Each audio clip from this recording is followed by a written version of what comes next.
Hey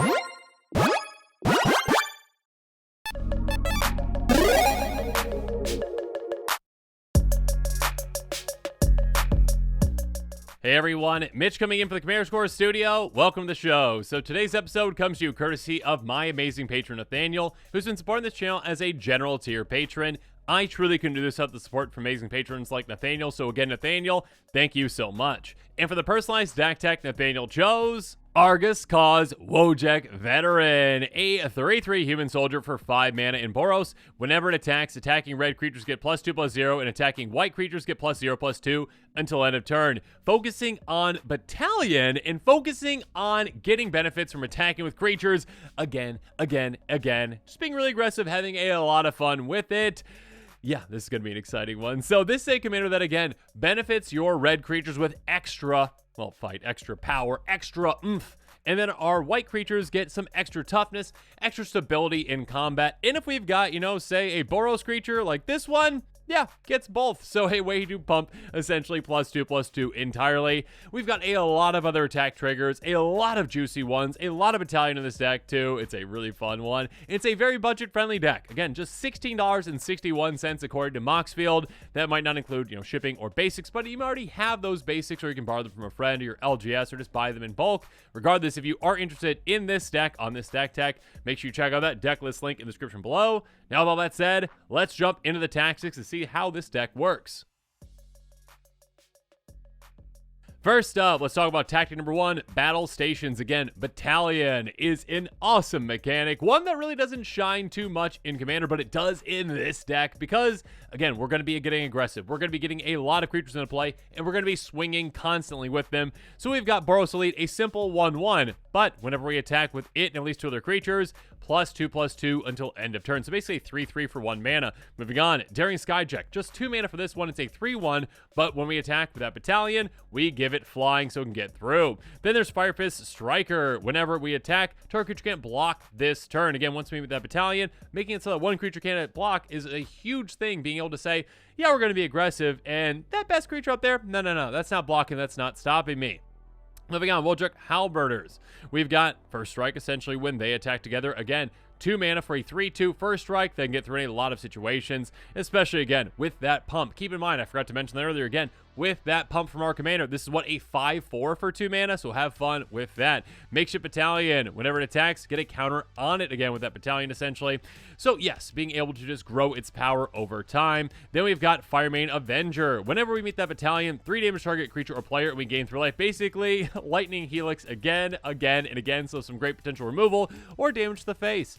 Ordon Veteran. When this one has Battalion, when we get that Battalion requirement, we give it double strike. So again, normally hitting as 3 to 6, but now again, thanks to our commander, it's going to have 5 power, hitting for 10. Absurd. Speaking of absurd, Tajik, Blade of the Legion. 2/2 indestructible, so very hard to deal with whenever it at least up to the creature's attack. Again, meets that Battalion. +5/+5 until end of turn. So put that +2/+2 right on top of that. That is hitting for 9 in total with indestructible. Lovely. And finally, Centauran General, a 5/5 with trample and haste Battalion. Whenever it at least 2 other creatures attack for each opponent, go up to 1 target creature the player controls. They can't block this turn. So again, taking out blockers is massive, but also sending those creatures to potentially their doom, or to basically do your bidding and swing at other players, that's fantastic. Now, as good as all these Battalion creatures are, there is one, in my opinion, that stands above the rest, and that is the Golden Pig of this deck, which is the #1 card out of our 99, and that is Frontline Medic, a 3/3 human cleric for 3 mana. Whenever it and at least 2 other creatures attack, again, Battalion, creatures you control gain indestructible until end of turn. That is huge. That is massive. Again, protecting all of your creatures in combat, essentially, pretty much every single scenario. And also, maybe you can follow that up with a board wipe, which says, hey, you know what, let's take all the creatures, oh, but mine stay in play. So again, this can set up some truly monumental plays for you, or just protect your creatures quite a lot throughout the game. Speed of protection, though, you can still sacrifice it and counter-target spell with an X in its mana cost unless they pay 3, so this can actually be a deterrent for players casting big X spells, or just say, hey, they actually forget about that, or they just decide to cast it anyways, be like, yeah, let's just counter that. No, you don't get your Sphinx's Revelation. Sorry about that. Again, a very, very good card in this deck. Definitely worth the title of Golden Pig. But outside of Battalion, we've got other ways to benefit from combat and swinging, so let's move on to attack number 3, Battle Bonus. First up, we've got Signal Pest, which is a 0/1, just a tiny little 0/1 for 1 mana, but it does have Battle Cry, so when it attacks, all of our other creatures get +1/+0, so again, some extra Anthem there for our attackers, which is great. On top of that, it can't be blocked except by creatures with flying or reach, so it can get through on a lot of opponents and be safe. Next up, Inquisitorial Rosette. Whenever a creature attacks, we get a 2/2 white Asara's Warrior creature token with Vigilance. That's also attacking, so again, add to our creature amount. And also on top of that, attacking creatures gain menace until end of turn. So another way to help get our creatures through, or at least make it more difficult for our opponents to block. Speaking of which, Frontier Warmonger. Whenever one or more creatures attack one of your opponents or planeswalker they control, they gain menace until end of turn. So keep in mind, this not only counts for us, but for our opponents too. So they might be incentivized to attack each other more often because they get menace if they do so. That being said, with our creatures, again, just another way to help them either get through or protect them in combat a little more. Speaking of protection in combat, perfect protection in combat comes from Adric Master Tactician. A 3/4 first strike, whenever it and at least 3 other creatures attack, you choose which creatures block this combat and how those creatures block. Here's the thing. You can choose no creatures blocking. You can choose 0. You can choose you do not block, essentially. So essentially, we say, hey, we're just going to come through on you with my unblockable army. Or, yeah, sure, you can just take out certain creatures. You can specifically target certain creatures, say like, oh yeah, my creature can survive this, so you block here. Oh, I can take that one out, you block here. Take out that creature too. You can make it so it's a perfect scenario to ensure that you are taking out the creatures that you need to take out as well. Moving on, Fury Rider, a 3/3 human knight, Vigilance and Trample. Whenever it attacks, other attacking creatures you control get ++1 until end of turn. Other red creatures gain Trample. Untap other white attacking creatures you control. So kind of like a pseudo-vigilance in a way for your white creatures. Trample is nice for your red creatures. And again, a nice additional pump effect. What's not to love about that? Adriana, Captain of the Guard, speaking of a pump effect. Melee. So whenever this creature attacks, it gets ++1 for each opponent you are attacking until end of turn. Other creatures you control also have melee, so you are encouraged to swing at all opponents, and when you do, a massive pump effect. Again, basically, potentially +3/+3, or should I say +2/+2 against for each other opponent. For each opponent, so it's +3/+3. There we go. I had it right the first time. Moving on. Avenging Hunt Bonder. Speaking of doubling things up, though, double strike for this 3/3. On top of that, whenever it attacks, we get a double strike counter on target attacking creature. So again, a permanent double strike effect. This can be absolutely massive for some heavy hitting creatures. Speaking of which, Sigarda's Vanguard, 3/3 flash flying, ETB or attack, choose any number of creatures with different powers, which we have a lot of ones with different powers. They all gain double strike until end of turn, so again, this is a heavy hitting card for us. Then we've got Steel Plume Marshal. Speaking of heavy hitting, whenever it attacks, other attacking creatures we control get flying, so it can help get them through, and +2/+2 until end of turn, which is fantastic. Gleam of Battle. This can give us so much value over time. Whenever any of our creature controls, whenever any creature we control attacks, any one of them, we get a counter on them. So this is built-in value over time that we are gaining again, and again. Finally, Victory's Herald. Again, another way to protect our creatures in combat. Attacks, other creatures, or attacking creatures we control gain flying and a lifelink until end of turn. So protect ourselves, protect our team. What's not to love about this? But speaking of loving cards, let's move on to attack number 4, Value Town, because these cards really bring the value. Breaches, Eager Pillager, a 3/3 Goblin Pirate with first strike. Whenever it attacks, choose one that hasn't been chosen this turn. Treasure token, target creature can't block this turn, or basically Impulse Draw. So essentially, do you need some card advantage? Great, utilize that Impulse Draw. Do you need some mana? Cool, get that treasure. Do you not want that big creature there to block you? Cool, do that. So a lot of value to be had here. Nadar Selfless Paladin, another great card. 3/3 Vigilant for 3 mana. Enters the battlefield or attacks venture into the dungeon, so a lot of built-in value there. On top of that, though, other creatures you control get ++1 as long as you completed a dungeon. So once you get through that dungeon, congratulations, a nice Anthem effect for you. Then there's Indulge in Excess. We've got whenever a creature you control attacks this turn, create a 1/1 green and white citizen creature token that's tapped and attacking. So basically, double up your army with that Indulge. In Excess says create a treasure token for each creature you controlled that dealt combat damage to a player this turn. So this can be a massive ritual effect for you in a way, or like, I mean, not delayed ritual effect, but one that essentially can provide you value over time because those treasures can be there to stay, or you can just utilize them right away for basically a ritual effect. Moving on. Rabble Rousing Hideaway 5, so some extra value there for whatever card you pick. Whenever you attack with one or more creatures, create that many 1/1 green and white citizen creature tokens. Then if you control 10 or more creatures, play the exile card paying its mana cost. You're going to get to that in absolutely no time. Again, we've got aggressive deck, swinging a lot, making a lot of creatures with this. Basically, this doubles up your army every single time, and we get a free card to cast with it. Then there's Shadowfax, the Lord of Horses. Speaking of free, a 4/4 horses you control have a haste. Whenever it attacks, you may put a creature card with lesser power from your hand on the battlefield, tapped and attacking. Again, our commander can nearly make it so that all of our creatures are essentially free with this because it's going to get that +2 from that red. So yeah, we're basically swinging as a 6/6, cheat something into play. Again, we have other anthems too, other ways to pump this, cheat things into play, and swing. Then we've got Duke Older Raven Guard. At the beginning of combat on your turn, Eldar creature you control gains haste and myriad until end of turn. That is massive. That is huge. Hey, you know what's better than one creature attacking with some battalion? We've got 3 of it now attacking. Extra value to be had everywhere with this. Silverwing Squadron. Just picture this with haste and myriad. A star flying vigilant, power, toughness, each one of creature you control. That could be huge. On top of that, when this attacks, create a number of 2/2 white knight creature tokens with vigilance. Equal number of punch you have. Typically, again, that's going to be 3 of them. So a lot of value to be had with something like this throughout the game. Speaking of value, though, threefold Thunderhawk, a 0/0 ETB, 3 counters on it. Whenever it enters the battlefield or attacks, you get a number of 1/1s equal to its power, again, which can grow throughout the game, of course. Also grow by paying 2, sacrificing an artifact, getting a counter on this. So yeah, you can really speed up that process if you want to. Next up, though, let's really talk about some ways to take advantage of our combat triggers with tech number 5, additional combat. Because what's better than one combat for you? Multiple.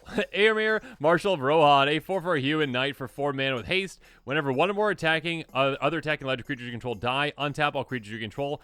After this phase, special combat phase, triggers only once each turn. Basically, hey, did one of your other legendary creatures die? If it did, cool. Get an extra combat. Just keep swinging. So yeah, if your opponents take out your commander or anything else, they are going to be in big trouble. They're also going to be in trouble if Port Razor gets through. Whenever it deals combat to a player, untap each creature you control after this combat phase, extra combat phase. Can't attack a player that's already attacked this turn. So if you can get this through on every opponent, that is a lot of extra combats for you. And like I said, we've got some ways to ensure our creatures can get through.